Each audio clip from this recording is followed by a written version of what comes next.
So I want to start. I'll get to the Detroit Lions. I'll get to them in about 5-10 minutes. I want to talk about Brock Purdy because there's this feeling that now, even though he has a year left on his rookie deal, that you have to pay Brock Purdy now. Oh, you got to get a discount now on this guy.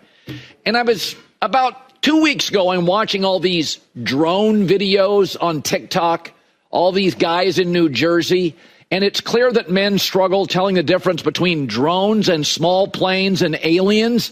It's also clear men have a problem deciphering the difference from like Joe Burrow, who gets whatever he wants with a bad roster, and Brock Purdy, who's really good in the first half with one of the great play designers in NFL history, Kyle Shanahan. I always get left with a feeling it's a lot of empty calories and empty yards. It's one thing if you're Burrow and your O-line's bad and we don't love your coach and you're always playing from behind. Brock Purdy has, after Andy Reid and maybe Sean Payton, the best play designer. Forget play caller. Best play designer since, maybe his dad, Mike Shanahan. So, and you have the best tight end arguably in football and 2 good receivers. And you're at home and the Lions are missing 8 defensive starters. But this league is about second halves. The first half is on script. Yes, he's great often on script.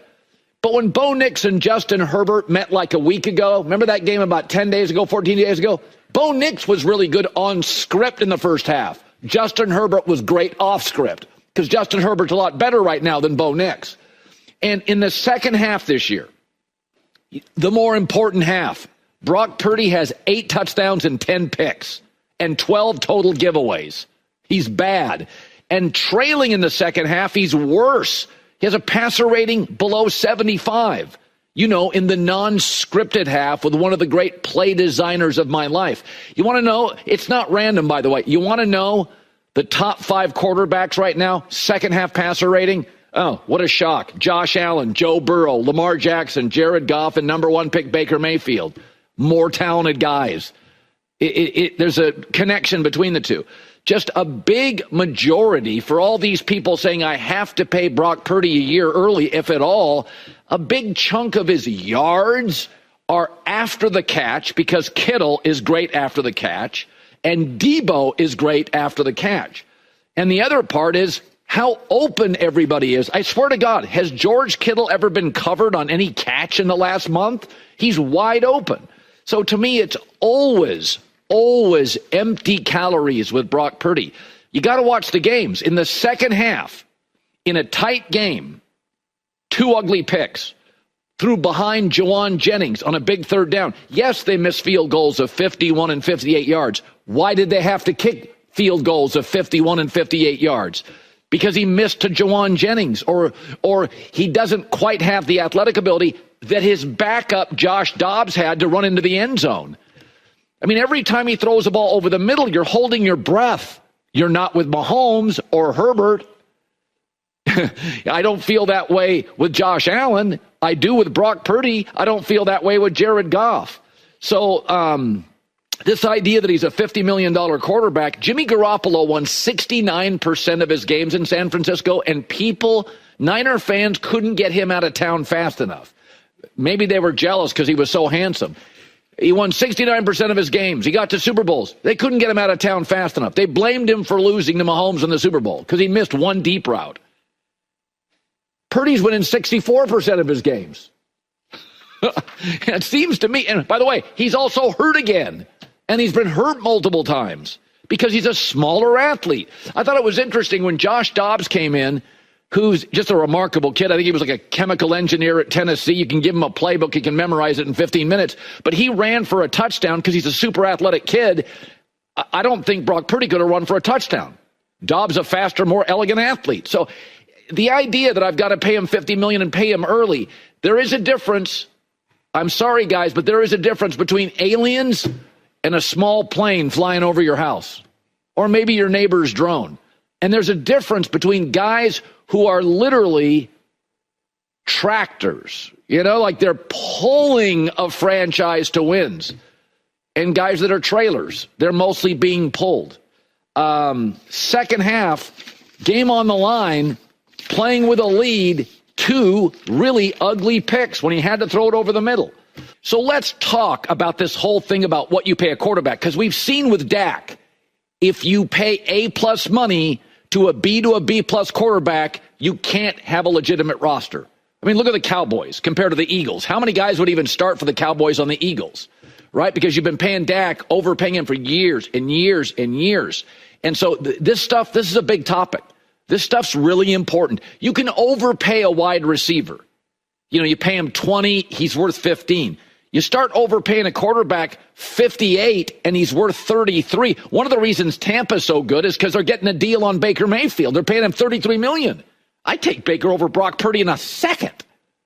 $33 million. They're getting a deal. It's okay for teams to occasionally get deals on quarterbacks too. Not everybody has to be overpaid.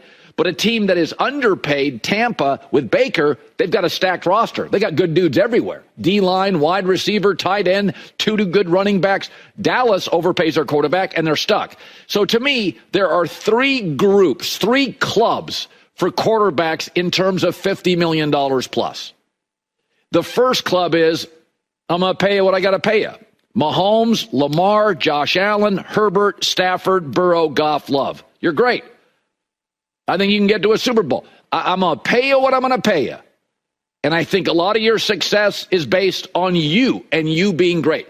Then there's the $50 million club. We can negotiate. I'm not offended if you ask for it, but I'm going to push back a little. Jalen Hurts, Sam Darnold, Baker, and Jaden Daniels. Jaden, I want a little more time. Baker and Sam, let's be honest, it's the perfect season. Jalen Hurts feels very circumstantial. Best O-line, unbelievable receivers, MVP when he had Shane Steichen. I like him. These guys can ask for $50 million. I'm not offended. We can negotiate. And then there's the third club, which is if you ask for it, I'm hanging up the phone. Brock Purdy's in that one. Okay, it's nothing personal, but we're not getting to 50. And I'm getting to 50 a year early? What's the market? Go to the market. So, it's like negotiating for a new car. You can tell me that Civic is worth $100,000. Well, we got rust proofing, a sunroof, and the salesman can tell me, how about the sports package? Okay, I'll give you $51,000. Not $100,000. I'm walking out of the dealership if you think that Civic is worth $100,000. And it's not, nobody's picking on Brock Purdy. That's another thing. Oh, this and that. When you get to a quarterback, because they're paid so much now, I mean, like Mahomes signed a $450 million deal. You can make mistakes overpaying a little bit for a Mike linebacker or overpaying for, a tight end a little. You're paying him 13. He's probably worth 8. You start overpaying a quarterback, you get to the $50, $60 million club. Not interested. There's only one thing that guarantees you can't win Super Bowls. Only one thing. Paying a B quarterback A-plus money. Even Tom Brady, Drew Brees in his prime took big money for a couple years. Sean Payton and Drew Brees had 2 back-to-back mediocre years. Restructured his deal, better deal, they end up in a Super Bowl. Tom Brady was never the highest paid quarterback. Kirk Cousins was. And Kirk Cousins, because of that, didn't have the surrounding elements. So I keep watching this thing, and I'm going to keep going back.